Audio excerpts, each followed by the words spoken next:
At dahil dalawa naman nga yung tauhan ko sa burgera, ay ako'y nagpasama na nga lang din ni kay Tutoy para nga pumunta sa bukid. Bali din nga ang aming yar-yar sa taniman nga ng aking ina. Sa mga hindi nga po nakakaalam, ang pangunahing hanap buhay nga po ng aking mga magulang ay aring ang pagtatanim ho ng mga gulay. At din nga sa kanyang taniman ay sari-sari na nga ang mga gulay na nakatanim. Ari nga at nadatnan nga namin sila dito na nagdidilig. Wala nga kasing ulan ngayon kaya nga ari at kailangan nga nilang magpadilig. Oy, sana all nagdidiligan. Hala. Ayan, tingnan nyo nga yung mga ampalaya dito at ang lalaki na nga. Pero bukas wala na yan dahil naunahan na nga kayo ng mga magnanakaw. Ayan, naglakad-lakad na nga lang kami dinit. Gawa ng pupunta nga kami doon sa kanyang silihan. Ayan, nandito na nga kami sa silihan. Banda roon pa nga rin ng kanyang ampalayahan. May tanim nga din ng sili si mama, kaya lang hindi na nga niya maasikaso. At yung iba nga dito ay talagang nagkakandasira na nga.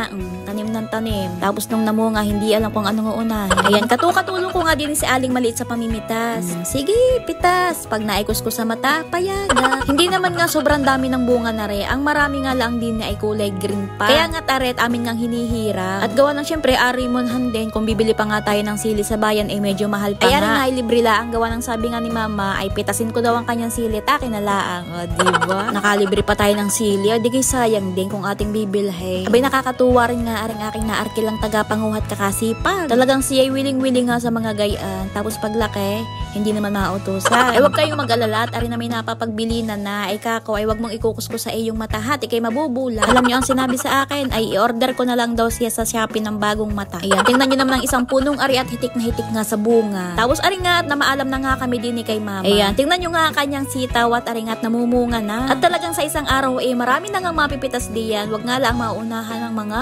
magnanakaw. Ayan, talagang yung aking mamay napakasipag. Pagkagaling niyan sa Tanawan, Batangas, ay diretso na nga iyan din sa kanyang taniman. At talagang din na nga umiikot ang kanyang mundo. Ayan, pass forward nga, pagka-uwi nga, ari nga at inaalsan ko na nga ng tangkay nga aring mga siling aray at aring ay lulutuin na rin. Tapos gigilingin nga aring mga sili gamit nga aring ating food processor na aray. Ari nga mga siling ating napanguhay siguro may mga 1/4 din. Abay, magkano din iyon kapag bibili mo sa palengke? Maganda rin talaga na meron nga tayong garnet aring nakakapagpaalwan ng ating buhay. Talagang napakaalwan nga na rin gamitin at paglabas nga ng iyon sili, talagang aray, gutay-gutay.